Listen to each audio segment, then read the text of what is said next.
All right, guys, let's get started on the first part of lesson 3 here. So, missions to the sun and moon. What is the future for space exploration? Scientists at NASA and other space agencies around the world are working together to decide. A major goal is to expand human space travel within the solar system. So, let's go ahead and highlight that. Two steps leading to this goal are sending probes to the sun and sending probes to the moon. Now remember, probes are not going to have anybody on them. So our solar probes. The sun emits high energy radiation and charged particles. Storms on the sun can eject powerful jets of gas and charged particles into space. The sun's high energy radiation and charged particles can harm astronauts and damage spacecraft. To better understand these hazards, scientists study data collected by solar probes that orbit the sun. The solar probe Ulysses, launched in 1990, orbited the sun and gathered data for 19 years. Okay, so let's see what we need to highlight in there.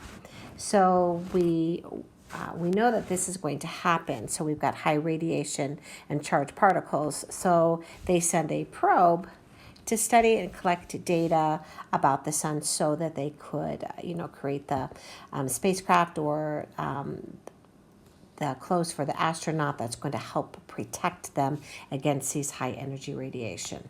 All right, so then we're going to go to a lunar probe. NASA and other space agencies also planned to send several probes to the moon. One of the more recent lunar probes is the Lunar Reconnaissance Orbiter. It was launched in 2009. As it orbits the moon, the Lunar Reconnaissance Orbiter collects data that will help scientists choose the best location for a future lunar outpost. So they're looking for a place to set up shop. Okay? All right. So that's the end of that section there. So let's go to our notebook and see what we need to do here. Okay? So state the goal of a future space exploration. All right, so remember we highlighted that right here. Okay. So we're to expand human space travel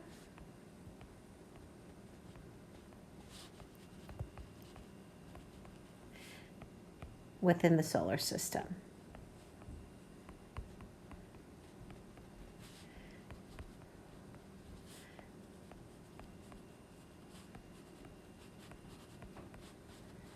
Okay, so the next section we're going to be looking at the two types of probes. Looking at the solar probe, the one going to the sun, and the lunar probe going to the moon. All right. Okay, so we're looking at that solar probe. It's going to help understand the hazards of solar radiation.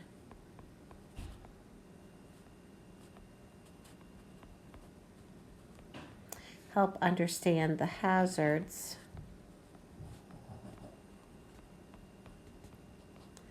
of solar radiation.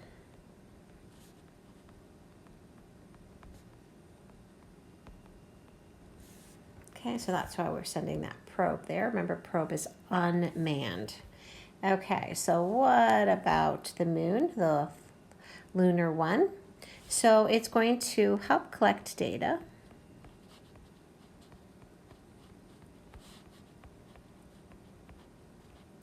to determine the best location for a future lunar outpost.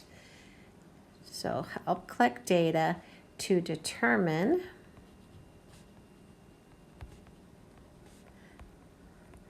the best location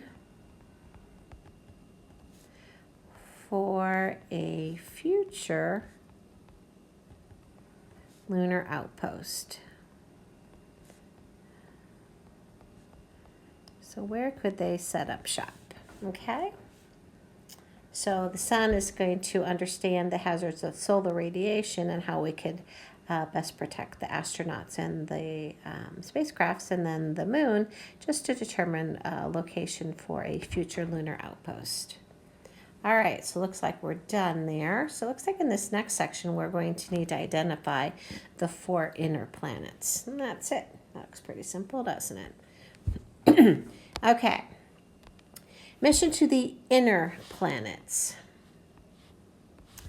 The inner planets are the 4 rocky planets closest to the sun: Mercury, Venus, Earth, and Mars.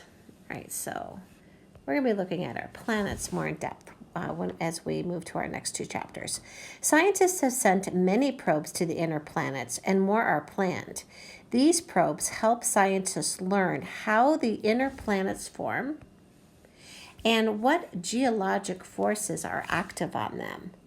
They also help scientists to learn if any of the inner planets could support life. Some recent and current missions to the inner planets are described in the chart on the next page. All right, we'll get to that in a bit. All right. So, looks like with our notebook, we're going to need to identify the planets and then what they hope to learn from these probes. All right, so we are going to name them. So, my very excellent mother, so Mercury, Venus, Earth, and Mars. All right, so the inner planets are rocky planets. They have a solid surface. So what scientists hope to learn from these probes? They want to learn how they were formed,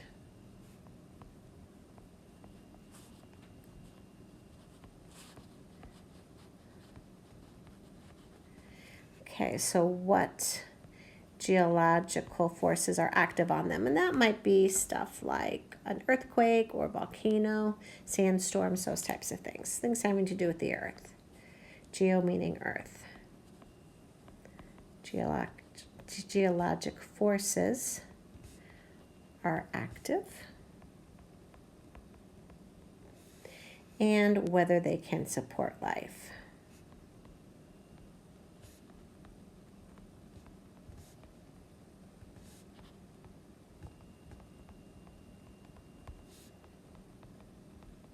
Okay.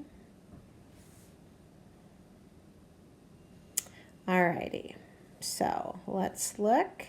Now this section here, we haven't quite gotten to this chart yet. So there are a couple of charts on our notebook pages that will be needing to kind of scroll through our reading essentials to be filling this out. Okay, so let's skip over that for right now.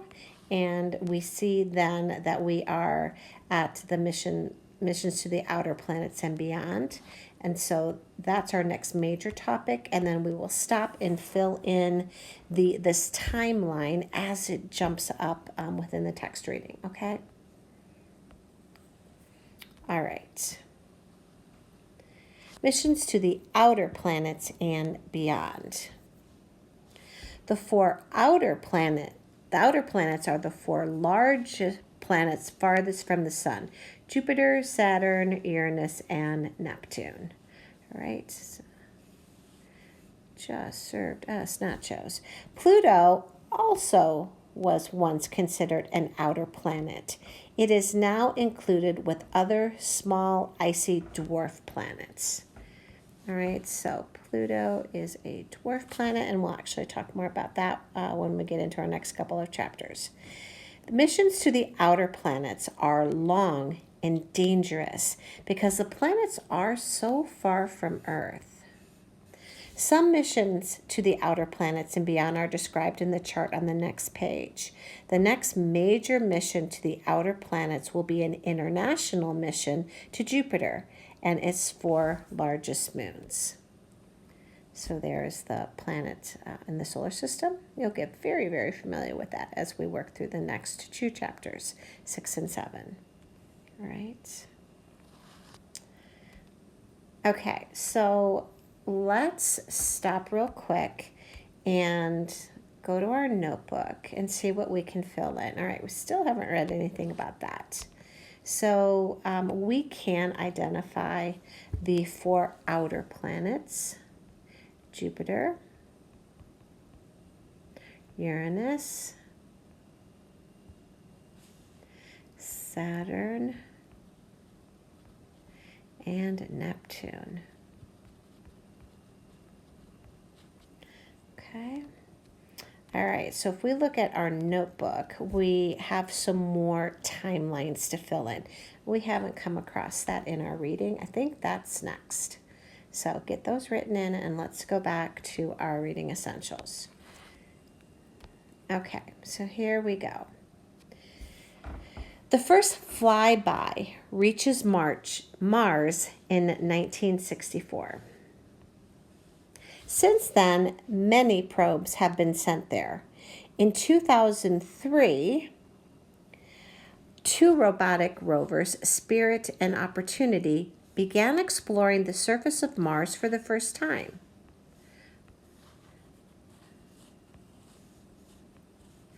These solar-powered rovers traveled more than 20 kilometers.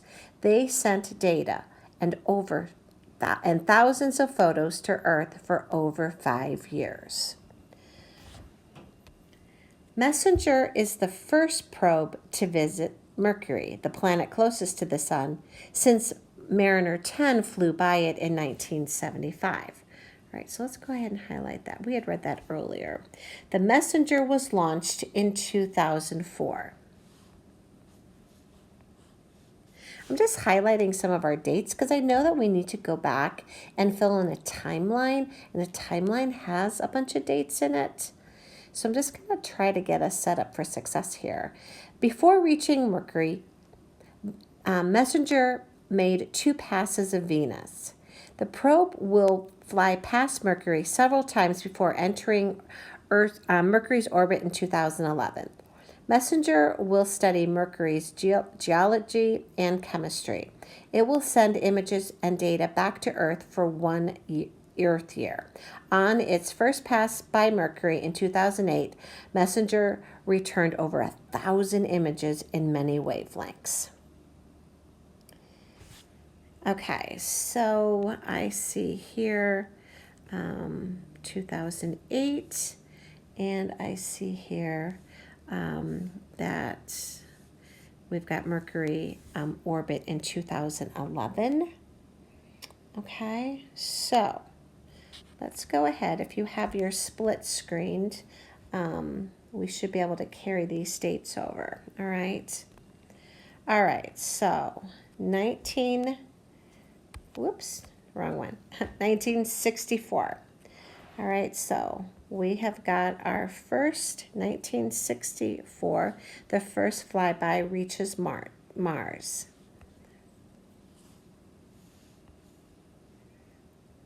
First flyby.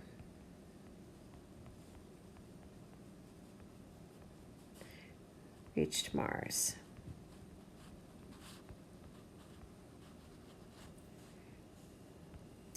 Okay, in 1975, we had the Mariner 10 flew by Mercury.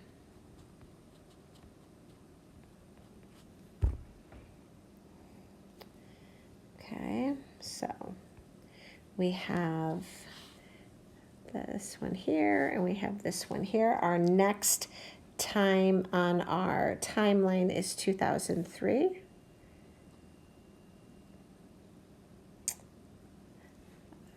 There's 2004, 2003 over here. Okay, so we've got those 2 to add to our notebook here. So 2003, let's change our color so we can differentiate here. Rovers, Spirit, and Opportunity.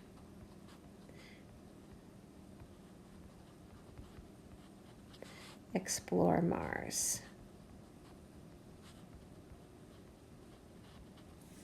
Okay, So those are landers, right? They're going to actually land and have rovers and those little dune buggy guys to explore the surface. All right, so then in 2004, we had Messenger launched.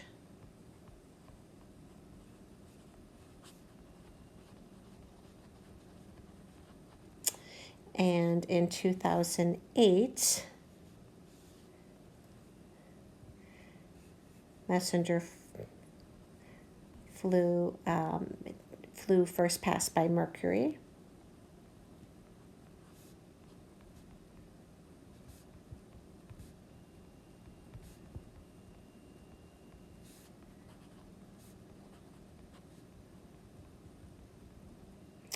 And in 2011, so let's double check that. 2011 enters Earth's orbit, made its first pass, Mercury enters orbit. All right, so last change here. So Messenger enters Mercury's orbit.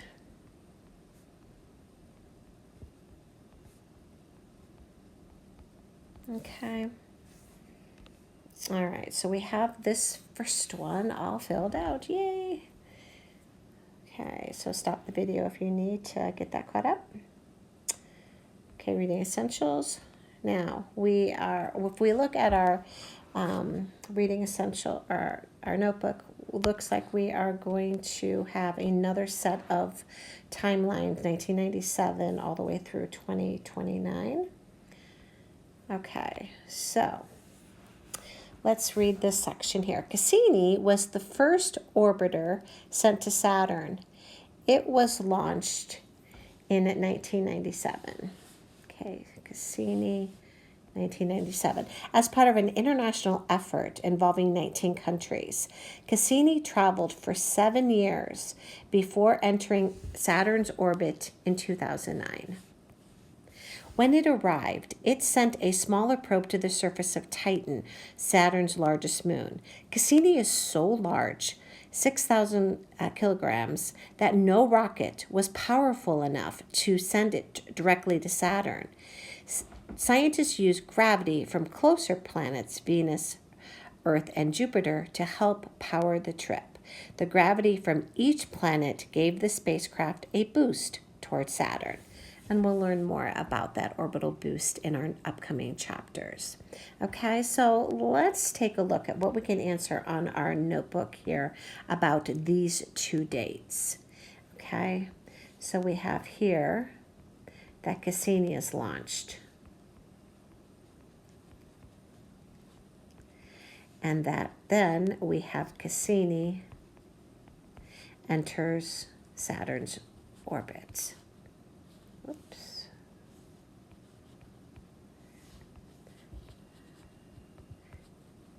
Saturn's orbit.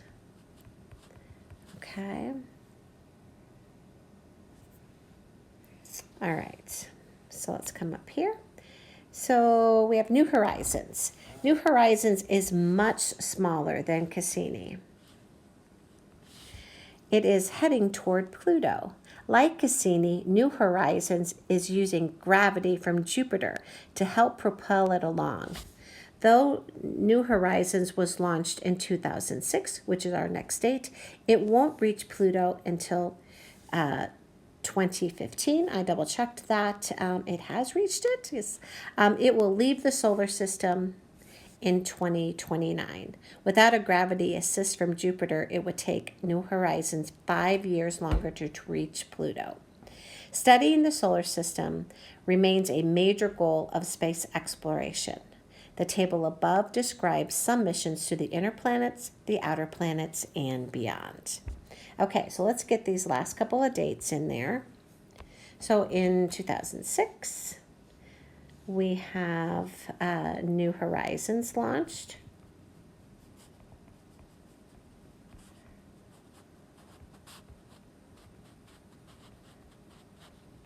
In 2015, New Horizons, you can abbreviate that, reached Pluto. And in 2029, New Horizons will leave the solar system.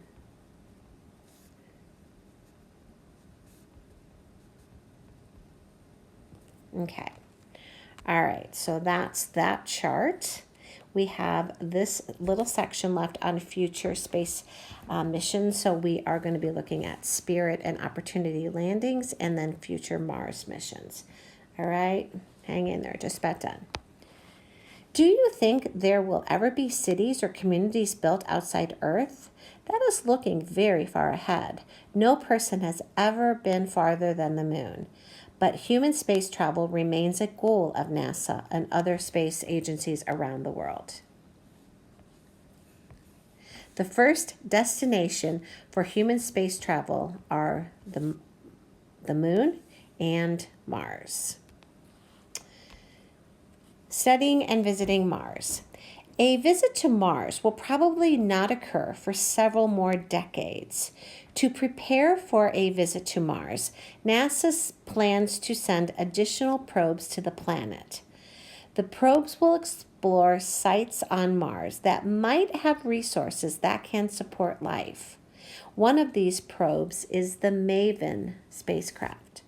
MAVEN will study the atmosphere of Mars and how it has evolved over time.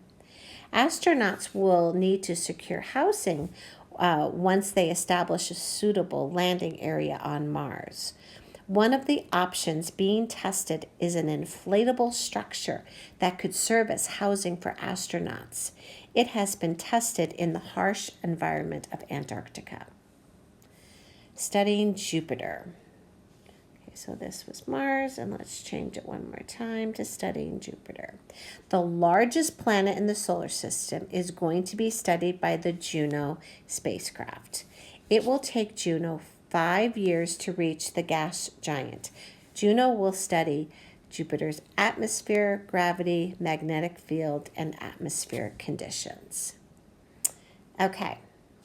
So let's bounce back to finish this last section in our notebook. Then you're done. Okay, so Spirit and Opportunity landings.